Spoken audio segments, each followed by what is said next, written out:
Hey guys, today is Wednesday, March 20th, 2013, and it's 2:52 in the afternoon right now.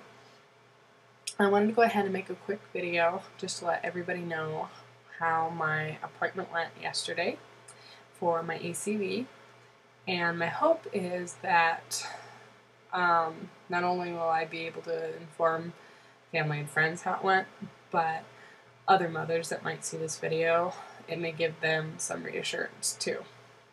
Because I'm pretty sure I'm not the only one out there who felt the way I did about having an ECV done and carrying the concerns and worries that I did.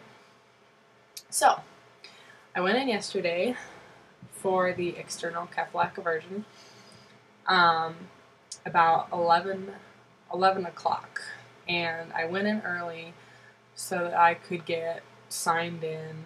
They could get me checked into my room, and so that they could monitor our daughter for a little bit. They hooked me up to the fetal monitors, the heart rate monitors. They took my blood pressure, and they also inserted a needle into my hand so that if I needed fluid, they could administer it. Medications they gave me. All they gave me was a medication to relax my uterus, which was a little freaky because it really gave me some extreme heart palpitations. My heart was pounding. So I had to take some deep breaths and just try to relax through that. But other than that, that's the only side effect that the medication had to it. They went ahead and checked Kinley, and before they began the procedure, she was fully breech, so her head was in between my ribs, and her spine was actually on my right side, and her feet were down around my belly button. And my doctor told me that ahead of time, she told me that she thought it was going to work and it'd be just fine because this was my second pregnancy. The reason she said that she thought it was going to work was because when you have multiple children, your uterus is stretched and expanded, so not everything is so tight as it is the first time around. But they got me hooked up, they got me set and ready to do everything. They took a urine sample, and at 11:30 we had ECV. It was painful. I will say that. It hurt. It was about 60 seconds of pain.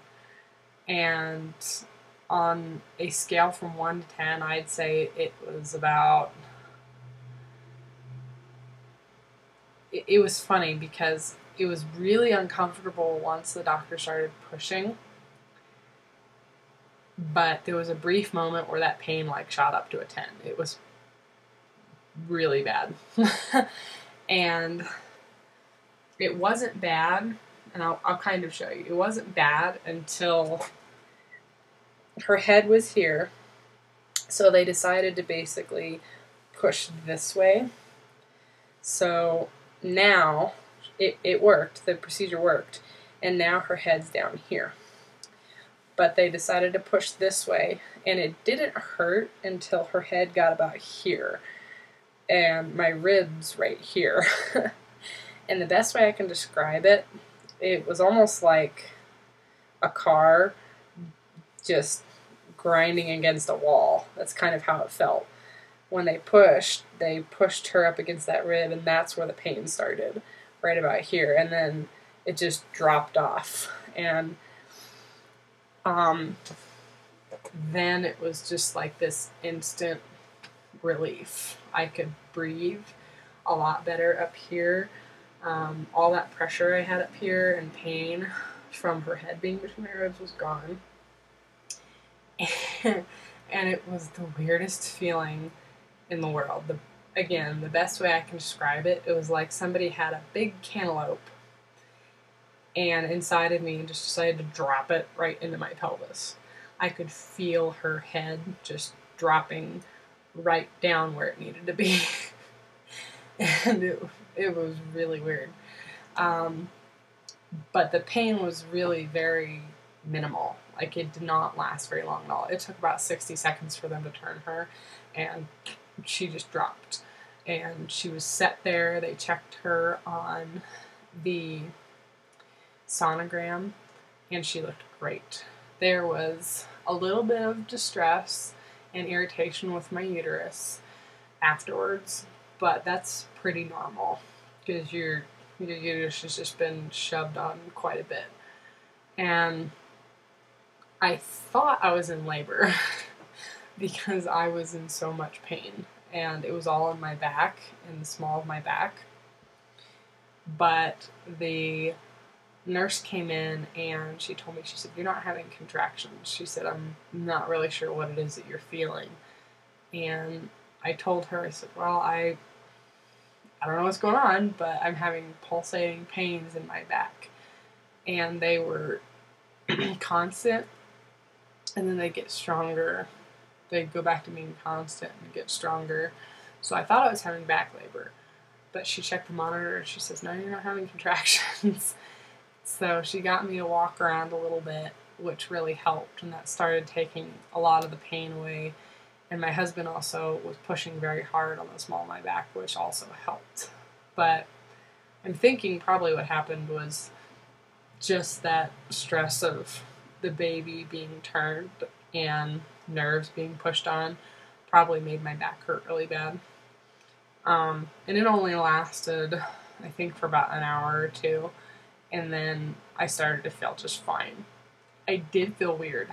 I felt very strange because for about 9 months, our daughter has been positioned wrong, and everything just felt weird, like off. I could breathe better. The pressure up here, again, like I said before, was gone. And even the way I was walking felt strange. But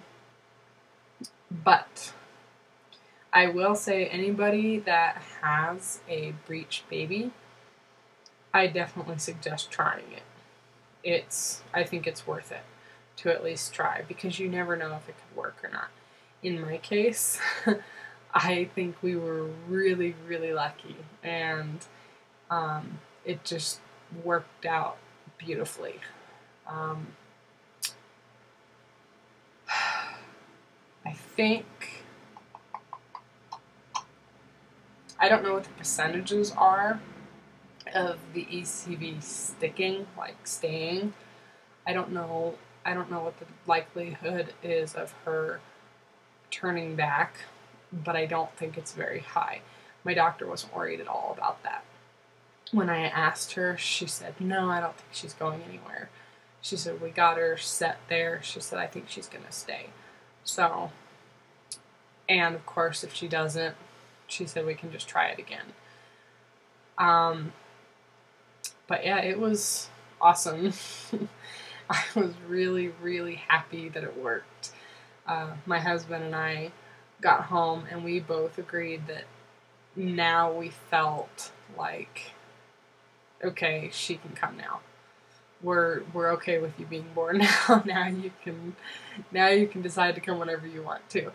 Because before, we were also, we were kind of pulling back a little bit. It was this feeling of, well, we really want you here with us, but we don't really want a C-section, and we really want you to turn, and it just wasn't going to happen. So, again, in my earlier videos, like I had mentioned, we tried everything. We tried the chiropractor. I tried different positions. I tried walking.